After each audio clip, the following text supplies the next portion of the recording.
Hey guys, it's Mort here, and thank you so much for stopping by. I have two big announcements today. The first is that I've launched my Patreon. I'm going to be honest, I've been quite reluctant to launch it, and it's been sitting there for months without completion. But, as a lot of you guys have expressed a desire to help support the channel, and given the state that YouTube is currently in by stripping away monetization from horror channels like mine, it would really be a tremendous help. So, if you can, or want, follow the link in the description to find out more. But please don't feel obligated. The second announcement is that I am finally going to launch merch. It takes some time to come up with ideas, designs and such, and I hope that you will like them when they're released in the next week or two. I'll be sure to let you know, so keep an eye out. But without further ado, the demons and ghosts are waiting, so get comfortable and let the darkness take control. I worked at a hospital, doing transport for a couple of years. The transport home base was in the basement of a hospital, where all the laundry was done, as well as supplies being sorted there. I hated working there, since after the incident I'm about to tell you. On this particular night, I was the only one in the basement when I heard whistling at the end of the hallway by the elevator. I poked my head around the corner, fully expecting to see my only co-worker on duty that night. But there was absolutely no one there. I shrugged it off. I'm not easily spooked, and nights are always slow. So I sat back, chilled in the break room for a little while and ate some snacks. Next thing I know though, I hear a loud bang. I walked into the hallway and a bed was rolling down the hall, bumping into the sides. It was very creepy, and at this point I seriously think my coworker is trying to bullshit me. So I radio him and ask him where he is. He tells me that he's in the cafeteria on the top floor of the building. I still don't believe him. He must be playing a joke, and I'm convinced I will catch him in the act. A few minutes later, I walk past the laundry room, and the moment I pass, I hear the machine start up. I poke my head in, and I don't see him at all in that room. I've got to admit, I was starting to get a little nervous. So then I walk into the laundry room, and the moment that both my feet step foot in there, all the machines simultaneously stop. I freeze, and then run out and head towards the elevator, and that's when I hear the whistling again. At this point, I know I am the only worker in the basement. As I am standing there waiting for the elevator, things start falling off the shelf down the hall. Boxes of gloves, tissues, packages of tubes. I am literally standing there and watching them all fall off one by one at the opposite end of the hallway. I shit you not. My entire body broke out in goosebumps. My hair stood on the end, and I had a strong gut feeling that I was being watched. I know I was not alone. As I'm getting onto the elevator, I feel what feels like someone brushing my arm. I went upstairs and found my co-worker still in the cafeteria. I freaked out to him and got out of there as quickly as I could, and transferred soon after that. The creepy thing to add to it all is that I whistle mindlessly to myself whilst I'm working, and it's almost as if the spirit that was there was trying to mimic me. Creepiest feeling ever. My first apartment was very haunted. I have no other explanation. It was just a little apartment, with 4 bedrooms and a living room, and a kitchen in the middle, intended for college kids to live in.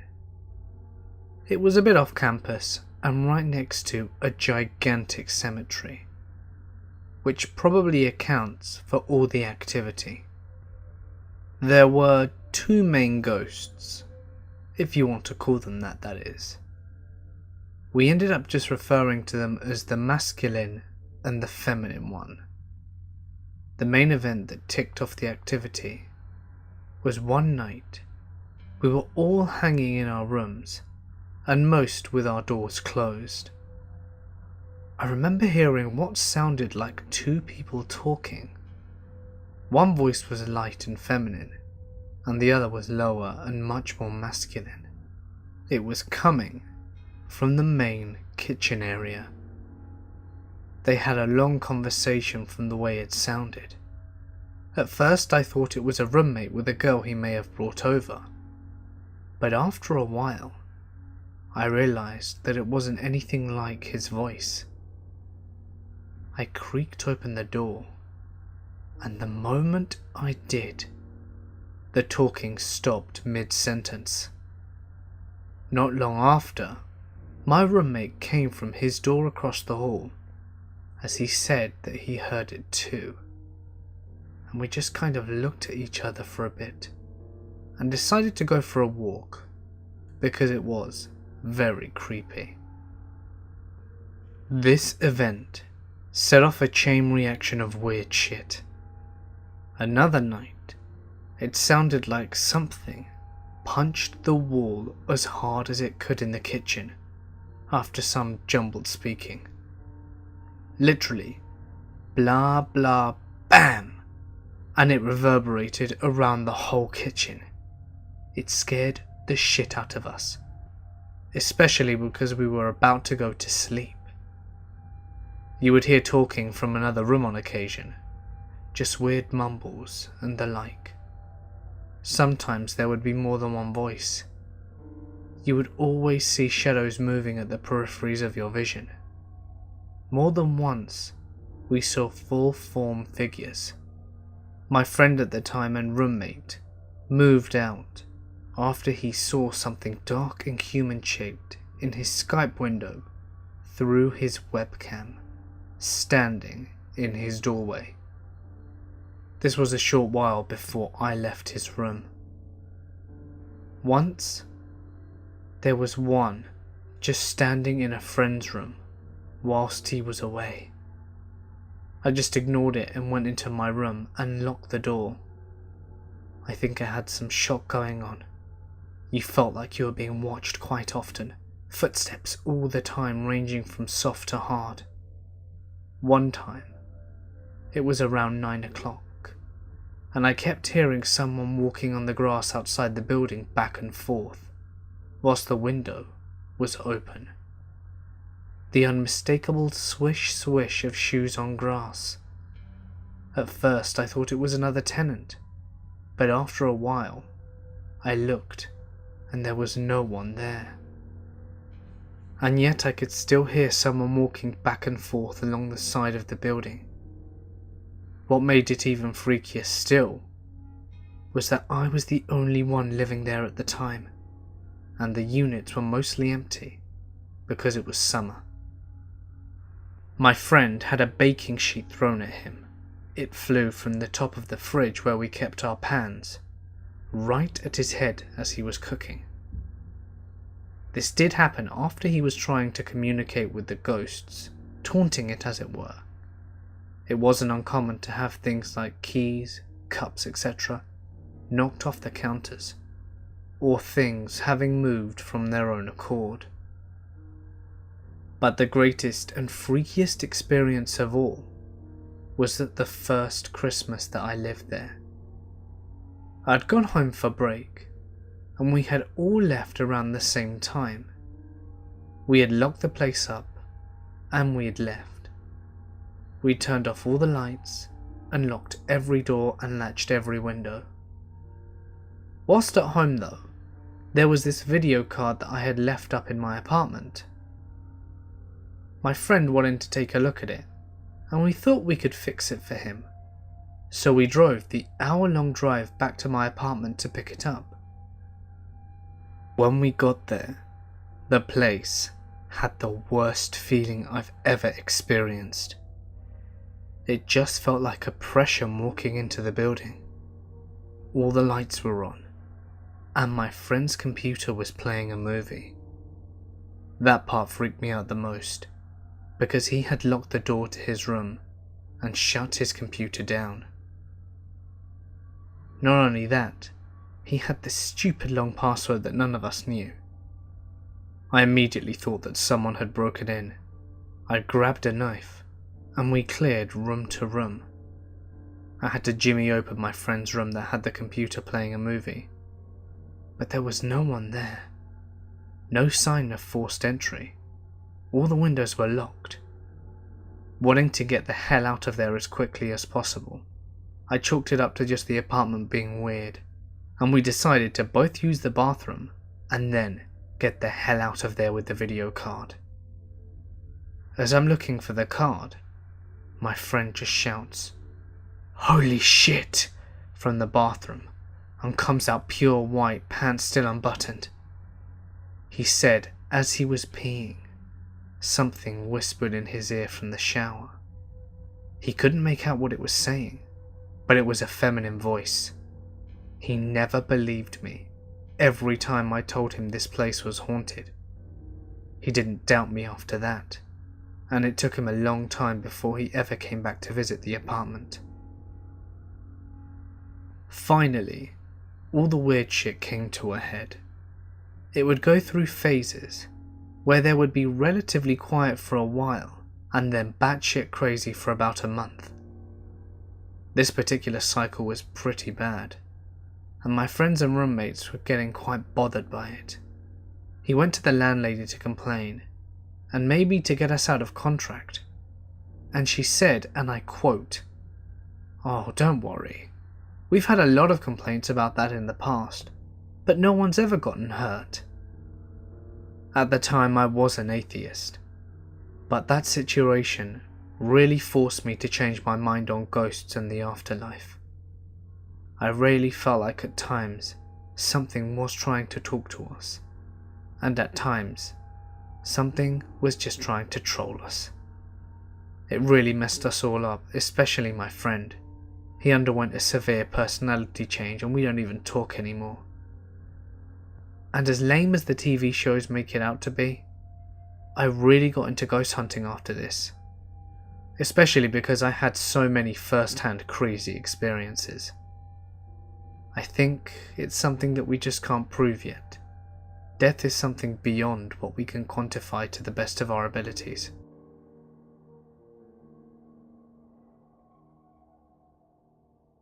This story is about my aunt. She was the loveliest woman that you could ever meet, and was a big influence in my life when I was growing up. I don't know how all of this started, but out of nowhere one day she just went crazy. Let me give you a bit of background. I am a 6'2", rather fit man. I practice Aikido and can bench press 240. My father and his brothers are pretty much as tall as I am, maybe less strong due to age though, and most of them have been practicing fighting sports for a long time. My aunt, by contrast, is about 5'2", and probably weighs about 110 pounds at best. She would get incredibly angry and out of control at random times, spitting nonsense words, and there would be absolutely no way my father or I, or even together, would be able to get her down.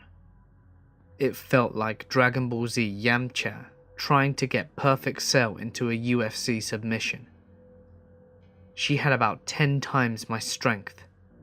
We needed to be 4 to actually pin her down and get her to stop moving until she calmed down.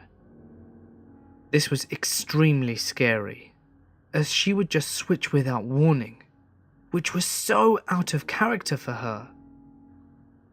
I didn't believe in the supernatural, but my grandmother, a traditional Moroccan woman, was convinced that she was possessed. And honestly, it really felt like it.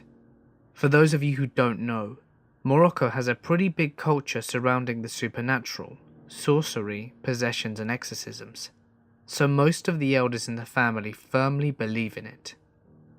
However, at the time, the rest of my family were not buying it. We took her to the hospital and had some extensive tests done on her, because we thought that she must be suffering from some kind of seizures. But everything came back negative. Someone even recommended a psychiatrist, and although we took her there, it was of no help whatsoever. We were all becoming very concerned. So fast forward a few months later, and it was becoming way too difficult for us to handle. My uncle contacted a good friend in Morocco, who was an exorcist in his family. He asked us to do one very strange thing. He asked my aunt if she could put a drop of blood into a glass of water and leave the glass somewhere in the apartment while she slept, but just nowhere near her so that she didn't get up and drink it while she was sleeping. We were reluctant, but my grandmother insisted on her doing it. On the morning, the glass was empty. I personally am still convinced she just woke up and drank it, but in the Exorcist version, she was possessed by a demon, commonly known in our culture as a jinn. Giving him blood was just a way for you to welcome him and calm him down temporarily, and she needed to see an exorcist ASAP. Now we were getting convinced that he was right, seeing her often becoming crazier and crazier. In desperate times, sometimes you just choose to believe in a possible solution. So at this point, I decided to believe in what he said, and we had to get proof that he was right. We lived in France, and we decided to drive down to Morocco, which was a 1,500-kilometer drive with a 6-hour boat ride, and then another 500 kilometers driving when we got to Morocco. During the drive, I have never been as scared as I am to this day. I was sitting in the back, my auntie in the middle and my dad on the other side. She went crazy at some point. We couldn't hold her down and she was trying to hit my uncle whilst he was driving. We nearly smashed into a wall, and my father had to dangerously choke her until she lost some strength. I know it sounds horrible, but she really was beyond it. So anyway, here we are in Morocco, getting to this village named Seferu, known as one of the biggest places in the country where sorcery happens. It's a rather creepy place, and not in a conventional creepy way either. What we all know of creeps are just what horror movies puts into picture, but the African creepy is on another level. We get to meet this exorcist guy, and he asks us to buy a sheep to sacrifice, and tells us that we should bring him the sheep's guts back for the exorcism to happen. My father and uncle take care of this, as I am absolutely petrified. As I stated earlier, I didn't believe in this. I decided to because honestly the situation called for it, but at this point, in a freaky spooky village in the middle of Morocco, we were advised to never eat anything outside or accept anything from a stranger who might try and curse us, where everything looked twisted as hell. I was losing it, and really could not wait to leave this place forever. On the following day, we went to the exorcist's house and brought him these guts. He put them into a bowl and asked me if we were feeling strong enough to stay, as more people around would make it easier to exorcise. Well, I really wanted to leave, but seeing as everyone was staying, I stayed as well. My aunt was lying down in front of us next to the bowl, and we were sitting down around her holding hands, and the exorcist started saying stuff in a dialect that I couldn't understand. he gets sweaty and begins speaking faster, and I see my aunt twitching in what looks like pain. And then all of a sudden, all the lights went out. Holy shit, I think I peed my pants at this moment. The exorcist screamed something, and then my aunt screamed as well, and we were in total silence in the dark. I think the silence lasted for about 30 seconds, but honestly it felt like hours. The exorcist assistant then came in with a lamp, and what we see is that both him and my aunt are passed out. The bowl is on the floor, and the guts are next to it. The guts had turned black. I'm not joking, they were red before the lights went out, and then they were black, as if they'd been singed beyond belief. I have goosebumps just remembering that and trying to picture it. The assistant urges us not to touch the guts at any cost. The exorcist wakes up and goes to put some water on his face, and then tells us to follow him. We went to a nearby empty hill, and when we reached the top, he asked us to burn the guts right then and there, as the demon was now possessing the sheep, and we could get rid of it. And that's exactly what we did. Since that day, my aunt has never shown any problems whatsoever. Her crisis period never happened again. Trying to remember this honestly scares the crap out of me. Just seeing her now gives me the chills, even though she is back to being the loveliest person I know. I am just so glad though, that she is back to the way she was. My mother, my daughter and I live together in the United States.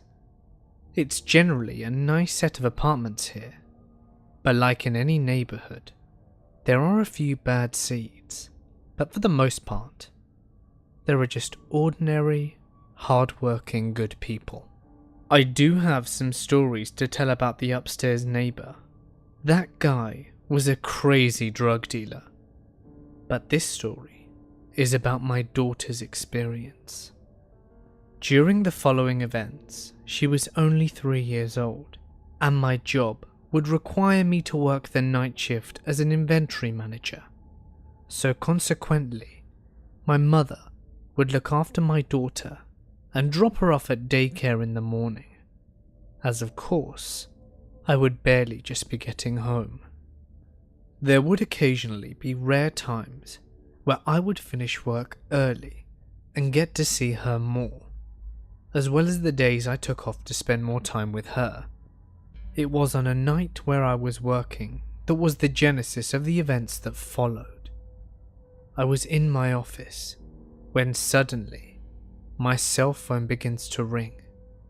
I look down to see it's my mother, and I pick up immediately. I could tell that something was off.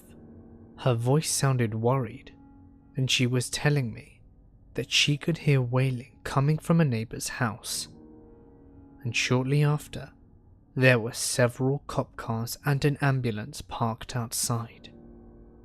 She couldn't see anything, but there was a palpable feeling of dread that loomed in the air. It wasn't until next morning that we saw on the news that a woman living on the same complex as us was stabbed to death by her ex-boyfriend yesterday.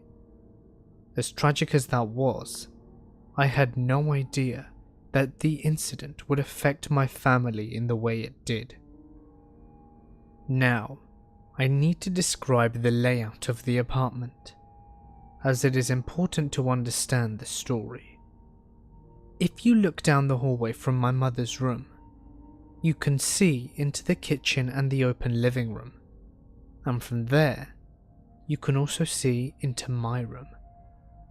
As time went by, my mother and I would notice that my daughter would act a little strange from time to time. She never wanted to be left alone, and would regularly stare at empty spaces as if she was zoned out staring at something. Not only that, she seemed to get scared for no apparent reason. We'd always ask her if she were okay, and she'd say that she was fine. I was off from work one day a few weeks later, and after playing some games with my daughter, I noticed that she looked pretty tired. So I put on a movie for her in my mother's room as I washed the dishes to lull her into a nap. I went down the hallway into the kitchen to start washing the dishes, and after a few minutes, I see her walking down the hallway.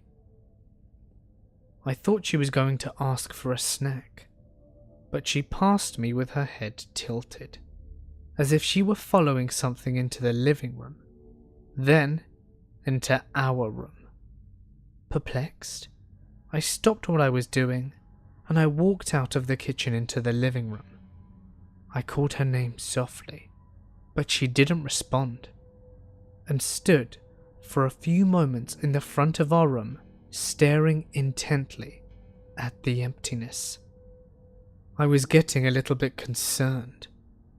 It was almost as if she were in a trance of some kind, when then suddenly, she turns back and crawled to me so that I could pick her up.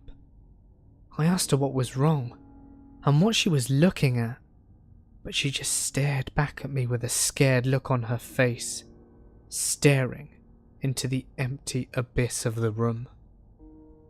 I was bewildered, and after I calmed her down and put her to bed, I told my mother about the incident. A few weeks passed, and it was a night that I would have to work, so before I left, I prepared some dinner and snacks for her, as well as set up a movie in the living room for the evening. As I was doing this, she was in her playpen. I had a little time to spare before I left work, and was a little tired, so I sat on the sofa and put a blanket on me to relax for a few minutes before I left.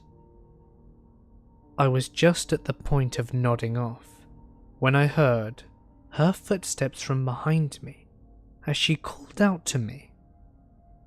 "Mummy?" I replied whilst keeping my eyes closed. "Go away," she said in a very soft but serious tone. I was confused. I opened my eyes to see her facing away with her back towards me. "Go away," she repeated herself. I was half asleep and confused. It was as if she was talking to nothing, but before I could fully comprehend the situation, she hurried over under the covers with me on the couch. I held her tightly until we fell asleep in each other's embrace. Next night at work, I mulled over everything. I was getting concerned and putting together the events that had transpired, when I got hit by a strong urge to call my mother. I can't describe it, but I picked up the phone and asked her to burn some sage in her room before she went to bed. As the nights that I'm away, she will sleep with her. A few hours later, at 5 a.m, I get a call from my mother.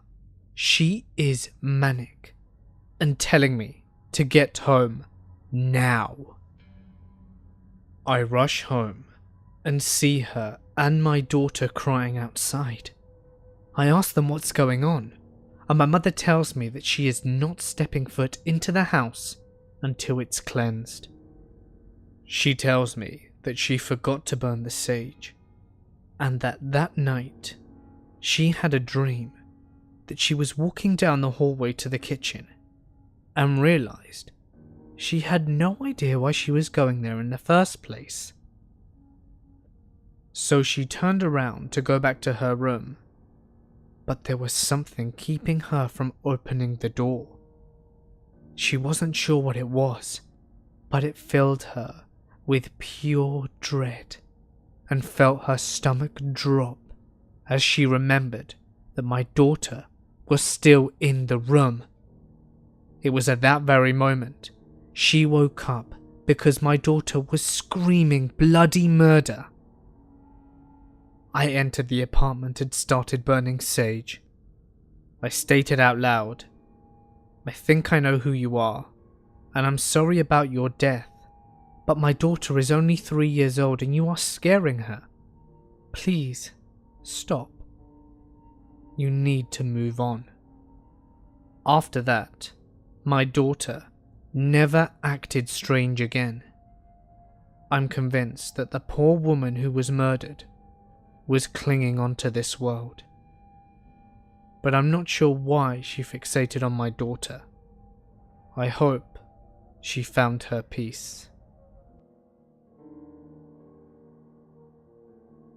I was 24 and working at a very old hospital in a large Midwestern city near where I had grown up. I did choose a career in the healthcare industry, despite my experiences, because I really do love helping people. I didn't become a doctor or nurse though, despite my love and interest in the medical field, as I am rather squeamish.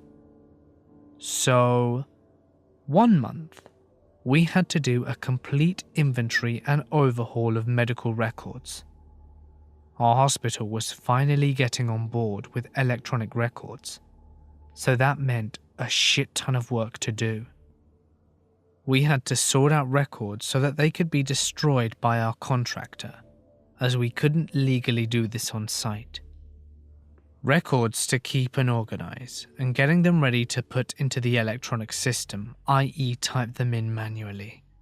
So that meant that we would have to work our shifts, usually at night, in the basement for 11 hours. Now, a hospital basement is creepy enough during the day. It's where the morgue is and usually where they transport the dead bodies. It's not like you can move them around upstairs in front of people. This particular part of the hospital had many stories of hauntings, but for the most part, I tried to ignore them. I have a bit of a reputation for being a bit hard to scare. So there's this one guy who works at us as a night custodian whose main goal in life seemed to be to scare the pants off me and every other girl working that shift. His name was Lewis, and he was forever trying to frighten me. So this night, as we're working away, we all hear bangs coming from across the corridor. We just assume it's Lewis, up to some practical jokes, as well as heavy footsteps outside the doors and clanking noises occasionally. We had a lot of work to do, so despite the noises, we would always just tell Lewis to be quiet and please shut up because we were seriously trying to get this done. So near the end of the night, at around 3 a.m, it was just me and one other girl. She asked if I'd be okay by myself because she had to go home to look after her baby. I told her that I'd be fine and that she could leave. I was alright until about 3:20 anyway. Then the footsteps went from the hallway to the other side of the room, and the banging noises turned into someone banging on the cabinets. I also felt very strongly that I was being watched. These were old filing cabinets that had long, heavy drawers, so they were all metal. So you know what it sounds like when someone bangs on a metal object. Loud as hell. I kept yelling to Lewis that it wasn't funny, but the sounds kept on intensifying, close to the point that I started hearing heavy breathing behind me. I may have looked calm, but on the inside, I was terrified. I just didn't want to give whoever it was the satisfaction of knowing that I was scared.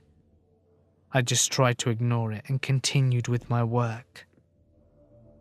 It seemed to be aware that I was going to ignore it, so it upped the ante. It would brush by my hair and touch my back and shoulders. I must have gasped or made a noise when it touched my back because it laughed right in my ear. It was a cruel and almost sinister laugh. I didn't even turn around and I just shouted for it to leave me alone. I stopped working and went upstairs for the night.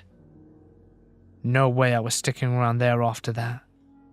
I came back to work 2 days later and found out that Lewis hadn't even been in the building and that he had been on holiday the whole time. I think I always knew that the thing in the room wasn't him. He had never been that creepy. A few weeks later, I was talking with some older staff that had been working there for a long time. They told me that they don't like going into the basement at night because it has a reputation for the strange noises that happen inexplicably.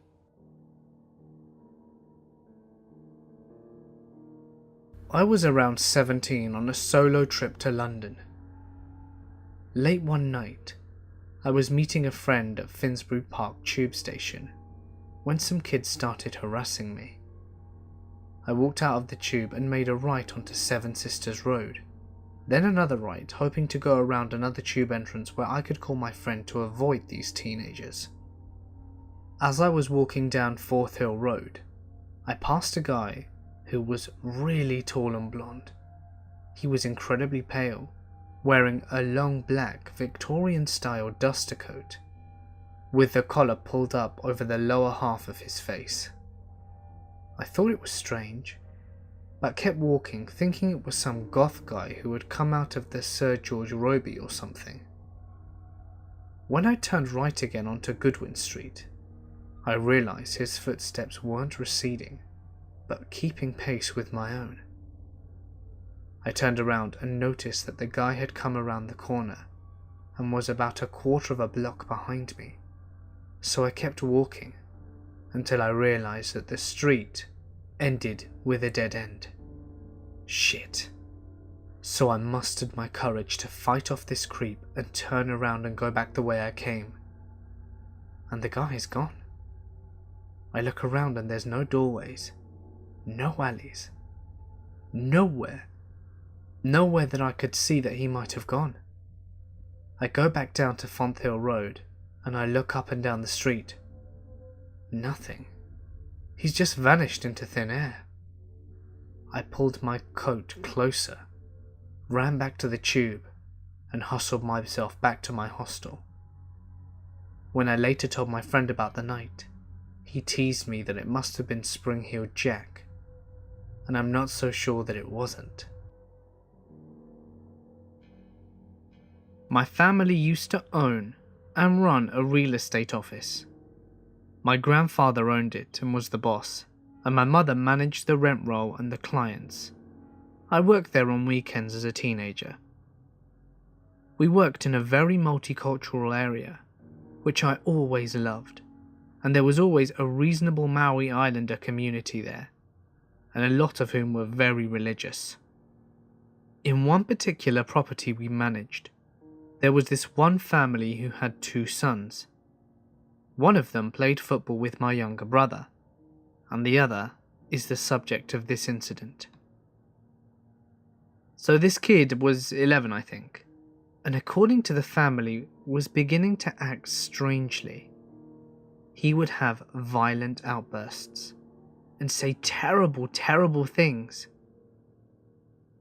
Apparently he was seriously out of control, and the family called their Baptist minister and asked what they should do.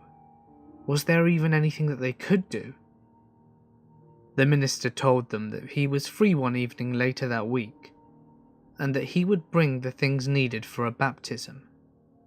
He said that he would perform an exorcism for them.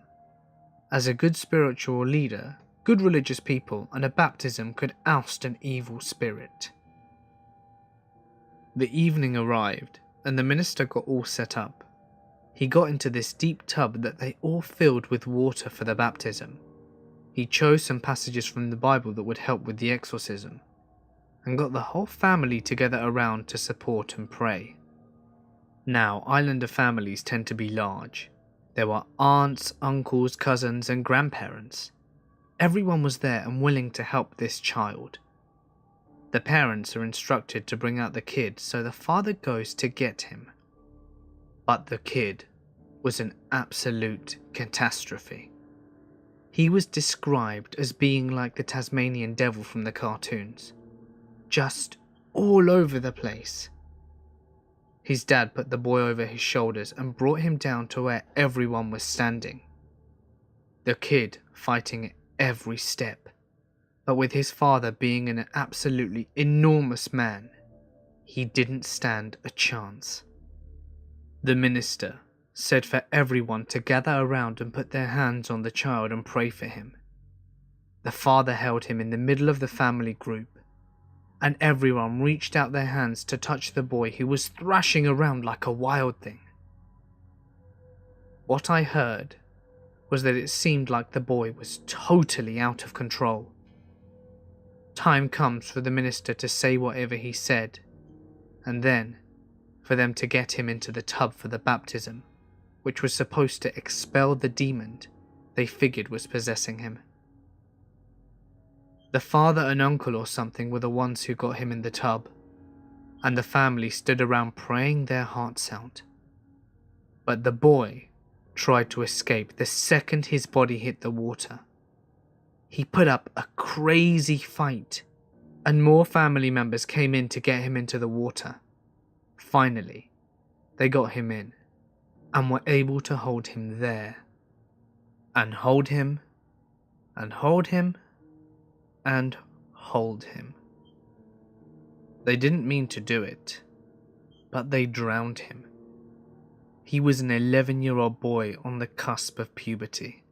Of course his behaviour was erratic. Of course his attitude was awful. Of course he thought being held down by his own family. What did they think was going to happen? The parents, uncle and minister all got arrested. The uncle got off as an accessory charge. The parents got 10 years but were out sooner, and the minister got 15, and was in for the whole time because he was the leader. He should have known better. My mum had to go back and talk to the police and be a character witness about the family and the property and whatnot. Obviously, as we didn't know them all that well, we can hardly talk about the kid and whether he was possessed or not. But I can tell you that it was probably the saddest thing I've ever heard. And even if he was possessed, he didn't deserve for that to happen to him. I worked overnight security in one of the largest, best and oldest hospitals in the US. My fellow security officers and I all have stories about one building in particular. But the one that I tell is one that only happened to me. Backstory for the building. It was built in the late 1800s, and it was originally a psychiatric building for this hospital. Now, being the late 1800s, not much was known about psychiatric disorders, and on top of that, this hospital was known for its medical research. With both of those facts combined, you can infer that some terrible things were done in the walls of these buildings. A couple of years before I started working security there, this building had been converted into offices after the newly built part of the hospital dedicated a section for an updated psych ward. So anyway, my rounds for the night happened to include this building. At night, this building was empty due to it being recently converted into offices and the drones who worked there wanting to leave promptly at 5 if not earlier. In some of their haste, they left their office doors unlocked, which is a big no-no due to the medical information being located in their offices. It was our duty to go to each floor and to make sure that every door was locked, and if it wasn't, to secure it ourselves. I did my initial sweep of the building to make sure it was clear, and nobody was in the building. I proceeded to do my door-to-door checks, and the hallways were pretty narrow, so I could check both sides of the hallway doors at once. At the end of this hallway, there were 2 sets of doors that you had to go through to reach the final office. which was a dead end. Everything was secure. Awesome. Time for the next floor. I exited the 2 sets of doors from the dead end office and stood absolutely frozen from what I saw. Every door ajar, set perfectly so their own weight wouldn't cause them to shut again, and one wheelchair at the end of said hallway, facing towards the steps. I had heard other security officers outright reject that set of rounds due to strange stuff happening there, but I laughed it off until that night. I never took those rounds again. I worked as a security attendant in an apartment building. It's 24 stories and is one of the oldest buildings in my city. One night, I'm sitting here when the phone rings about 3 a.m.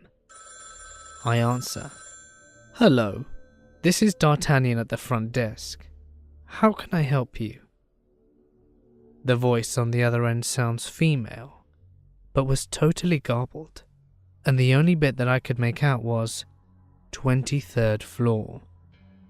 I tried to tell the person that I couldn't understand them and asked which apartment they were in, but again, they garbled a response saying 23rd floor. I said, "Since I can't understand you, I'll come and meet you in the hallway." So I go to the main elevators, and both of them, surprise surprise, are on the 23rd floor. Luckily for me, we have an old service elevator, and it's only on the 7th floor. I get in, and I hit the button for the 23rd floor, but it won't move, and the inner door will not close. So I go to unlock the reset panel, and boom, we start going up, with the door still open. I'm freaking out and the elevator is shaking because it goes pretty fast and it's quite old. As I'm going up, I just stay towards the back, and finally, I reach floor 23. I step out, door closes just fine, and I look around the hallway. There's no one here. I walk along slowly, trying to listen for anyone who might be awake that's called, but there's nothing. So now I head in the opposite direction and go towards where the regular elevators are. And when I get to them, they're just sitting there with their doors open. I was pretty freaked out, but I knew the elevators could just be on the fritz. So I get in and figure I'll just reset them when I get to the first floor. That's when I hear the sound of the back stairwell closing. So I quickly get out and go to the stairwell. But lo and behold, there's no one there. But the maintenance door to the machine room is ajar. And at that time, I was the only one in the building with a key. See, at the top of the building is a large machine room for housing all the really loud machinery that does stuff in the building and allows access to the roof. I don't really like going in there because it's creepy as hell, and no one ever goes in there. So at this point I'm pretty seriously freaked, but I muster up the courage and head in. I shout "hello," and there's no response. The lights in the room flicker because they're crappy fluorescent lights, so I can't see that well either. But at the end of the room, I can make out the roof access door, and sure as shit, it's slightly open. So I slowly continue forwards, checking the space between each machine as I walk by, and there's no one there. So I open the door to the access roof, and I can't see anyone ahead of me on the roof, but there is a slight wrap around, and if there was a jumper or something I needed to be sure, So I stepped out and leave the door ajar like it was. Almost immediately though, the door is pulled shut. Now I might have written it off as the wind or something, but this door is hard to shut. Really hard. I immediately grab the handle and yank it open, slam it behind me and run straight for the maintenance door. It automatically locks when it's closed, so I slam it shut too and go back down to the 23rd floor hallway. I get into an elevator and the door is still open and I go all the way down to the first floor. I go back to the main lobby, and as soon as I sit down, the phone rings. I pick it up and don't say a word. And sure as hell, garbled voice again audibly says, 23rd floor. I hung up the phone, turned the ringer off and spent the rest of the evening just staring at the parking garage security monitor. We live in a very old house. I've lived here since I was 4. I'm 22 now. A lot of odd things have happened here, the main one being that I woke up in the very early hours of the morning to see a young boy messing with the sink that I had in my room at the time. He wasn't looking at me, and he seemed almost not there, but I could see him. When I managed to pluck up the courage and go ask to see my parents, I left him in my room. My parents were very understanding. Turns out that years later, when they told my sister and I that we had spirits in the house, I described this lad to them, and they said that they'd seen him and they knew that I wasn't making it up. There was always singing in the house too. Never an actual source, just humming and singing, floating around the house.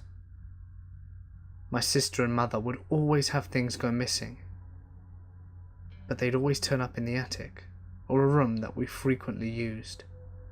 For example, my mum was going in and out of a room, and on her return, her diary, which had gone missing a few days earlier, was sitting on the middle of the floor, despite the fact that it was not there moments earlier.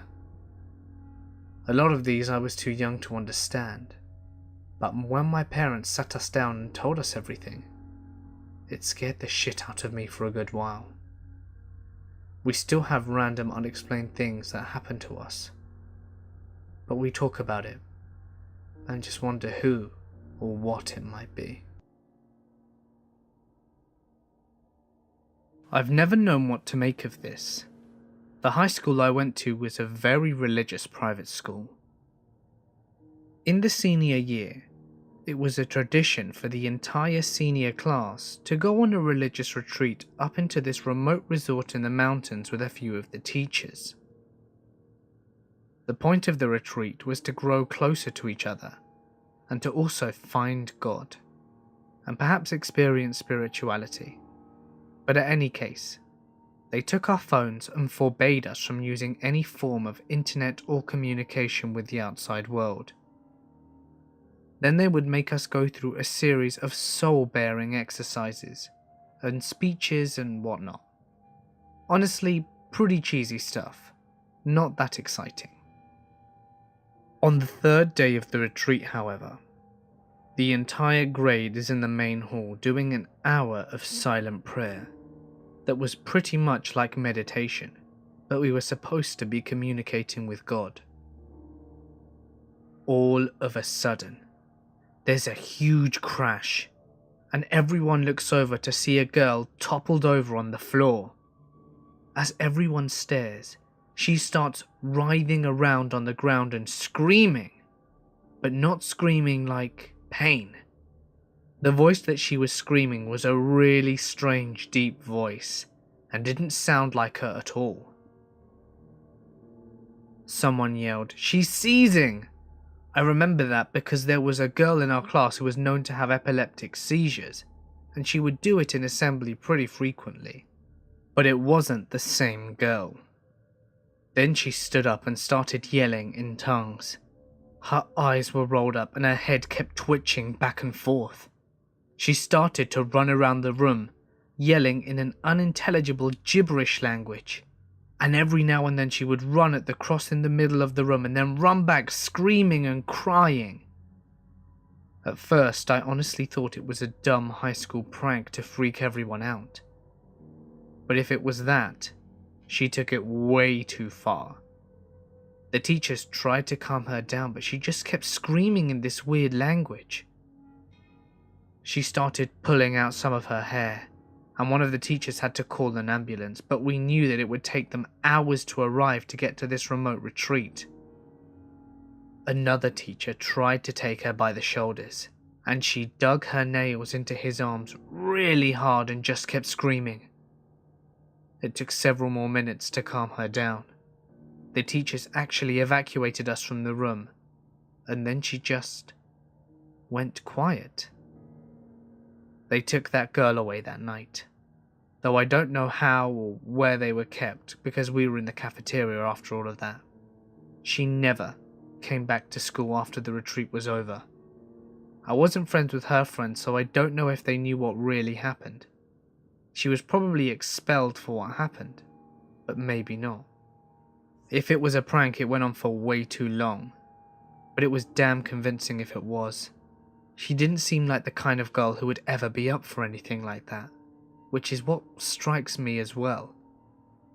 None of the teachers were allowed to talk about it when we asked afterwards. I just hope that she was okay afterwards. When I was around 4 years old, I moved into a house in the middle of a park owned by the city that we lived in at the time. The agreement was that we could live in the house for free, all utilities included, other than cable, if we took care of the park. I lived in this house for nearly 9 years, and at first the place was amazing. About 4 years after we moved in though, some shit happened. My great-grandmother was diagnosed with colon cancer, very much developed. There was no way she was going to make it, even if they cut out what they could of the cancer. At the time of this, I was in grade 4 and had gotten pretty into ghosts. So one night in May, I was sleeping. Around this time my brother was 3 and had somehow managed to get my parents to sleep on the couches in our living room down the hall. They were always up really late watching TV, so I'd have my bedroom door, which was at the other end of the hall, open so I could see if the TV was on when I woke up. Around 2 or 3 in the morning, I awake, and the first thing I saw was a little girl laying down in the corner of the bedroom near the closet. She looked to be around 7 or 8, with a little white skirt and pigtails. It took me about 2 minutes to register what the hell I was looking at, and it scared the absolute shit out of me.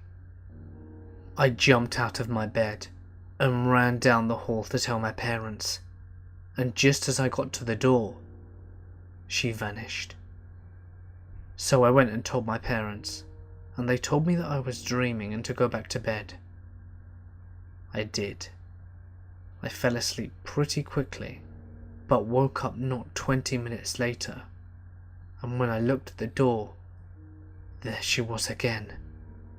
I did the same thing, and she disappeared as soon as I reached the door. After I told my parents that it happened again, they told me to go back to bed. So I did, and somehow managed to sleep without incident. Then about a month after, my great-grandmother passed away from the aforementioned cancer. Fast forward a few weeks after her death, I had gotten into the habit of going into the living room where my parents now slept on an air mattress. Whilst we were trying to sleep, I looked down the hall. I could barely see around the corner from the couch, but I could see a little bit. While I was sitting there, I saw something move and look around the corner. It was a short shape, just barely taller than the other couch that we had, but I saw it staring at me. And if that wasn't enough, it began walking. It walked over around the couch and past me. It was a pure dark shape, no facial features, no clothes, nothing. It was just the shape of a human child, and I swear to God, it looked right at me. And as it walked past the couch I was on, it disappeared. But then more childlike figures began walking past me, at least 10 more of the same ones. After the last one, I had had enough. I was scared shitless. So I got off the couch and crawled over to the air mattress to let my parents know. Whilst doing this though, I looked up at the corner to see a figure looking at me from behind it. It was a lot taller than the others, but the key differences were I could see the outline of curly hair on its head.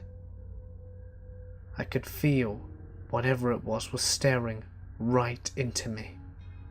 I began crying hysterically, and when my dad woke up, the figure was gone.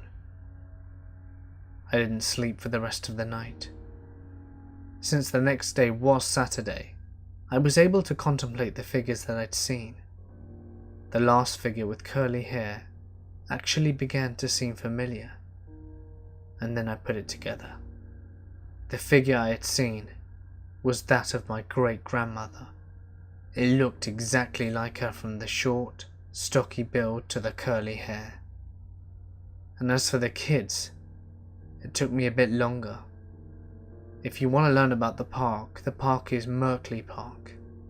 There's a high school there, right next to the park, and around 1890 it had been an elementary school, which ended up burning down.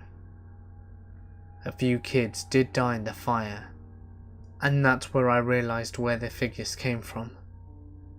Once I moved, the scariest thing to happen was a few nights after we moved in. I woke up because something had slapped me in the face. No one was in my room when I looked, and I still cannot explain it. I was helping another nurse with a patient that had lived a very hard life. He had numerous things going on, from cardiac to renal failure. You name it, he had it going on. This man was very much afraid to die. He never told anyone why, but I suppose everyone's afraid to die really.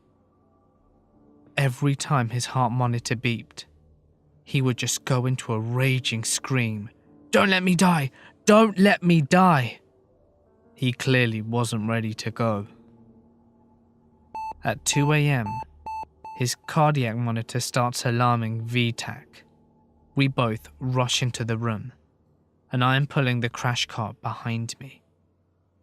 When I get to the room, the other nurse is completely white.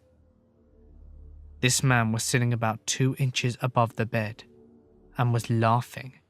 His whole look had completely changed. His eyes had a look of pure evil on them, and he had the most malicious grin on his face. He laughed at us and said, "You stupid cows aren't going to let me die, are you?" And then he laughed again. We were kind of frozen. I did reach up and hit the code blue button, and when I did, the man went into VFib. He crashed back on the bed and we started coding him. But after 20 minutes it was called. 5 minutes after the code was called, several of the cleaning team were in there doing their business, when the man sits up straight in bed and says, "You let him die. Too bad," and then begins laughing maniacally. The man collapsed back into the bed, and then we heard the most horrible, agonizing scream resonate through the hallways. You could hear, "Don't let me die," be whispered throughout the whole unit. Every one of the nurses that night was pale and scared. Nobody went anywhere by themselves. By morning, though, the whispering had subsided. The night shift nurses had a prayer service in the break room before we left for home. But still, we all had nightmares for weeks. I used to work as a machine operator for a factory doing the graveyard shift. It was only me on the floor and a supervisor in the office, and for the most part, it was always a two-man shift. Sometimes, he would come to help me bring stock materials from the back. You see, the back storage room was haunted, or so I was told by the previous shift worker that I replaced. I'm not superstitious, and was skeptical about what I was told, and for the first week, nothing unnatural happened, which of course only reinforced my skepticism. However, as time went by, I started to notice that the machines closest to the storage room entrance would turn on by themselves randomly.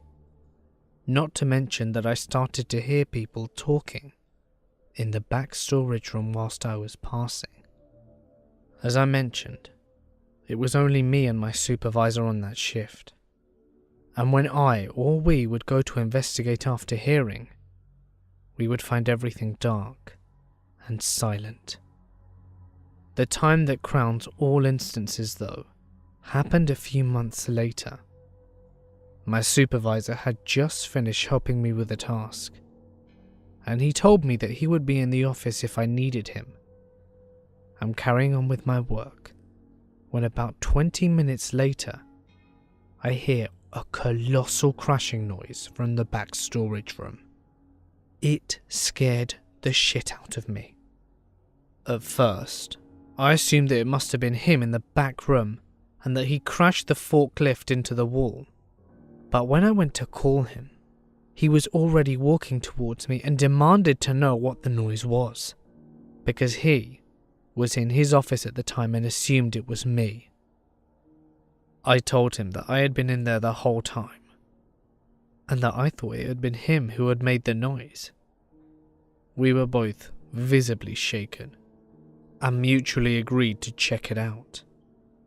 Like previous instances, the back storage lights were off and it was eerie quiet.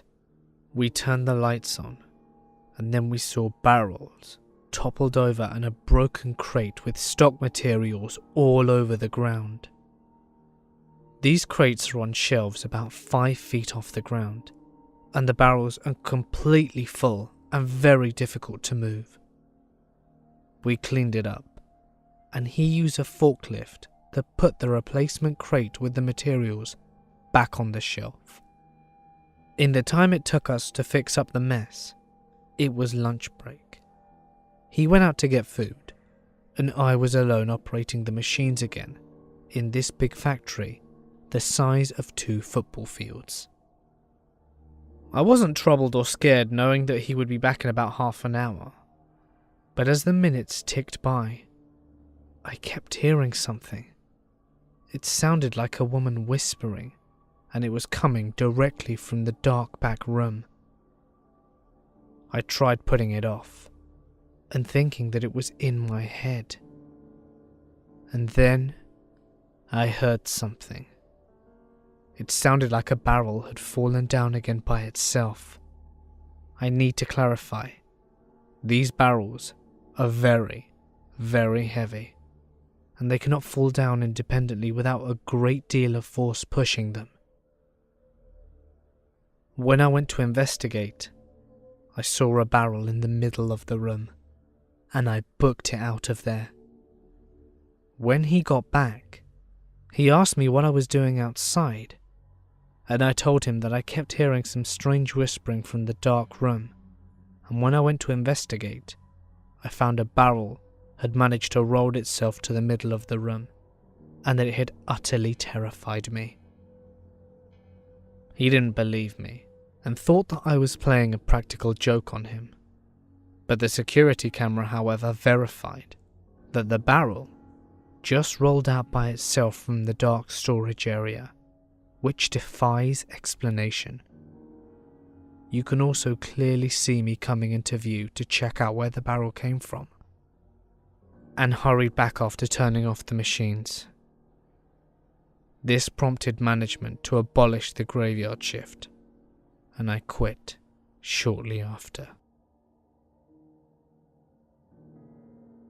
When I was 14, my best friend and I decided to use a Ouija board. We got into a dark room in my house and lit some candles and started the game. Another friend of ours knocked on our door when we tried to contact the spirits.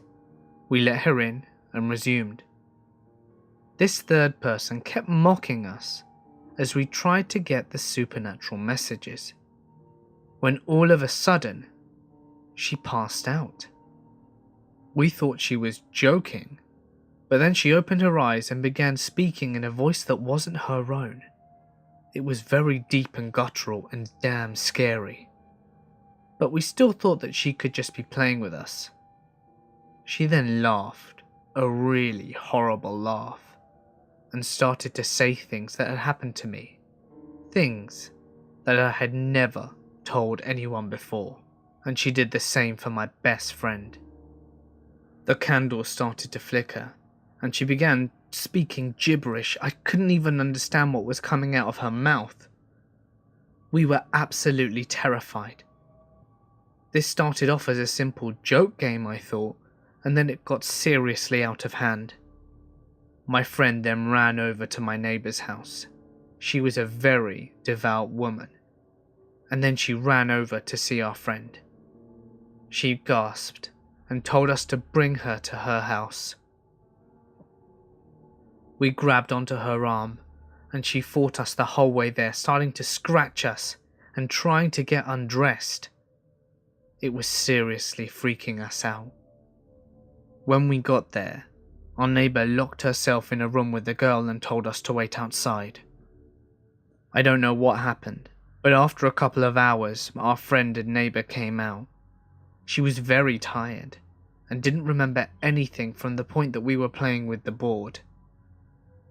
My neighbour told us to not play with what we cannot control. I'm not really sure what happened in that room, but I'm glad that my friend was okay. The bit that gets to me the most, though, is how she was saying all these things about me and my friend that she didn't know, that no one knew. It terrifies me to this day. Hey guys, it's Mort here, and thank you so much for listening.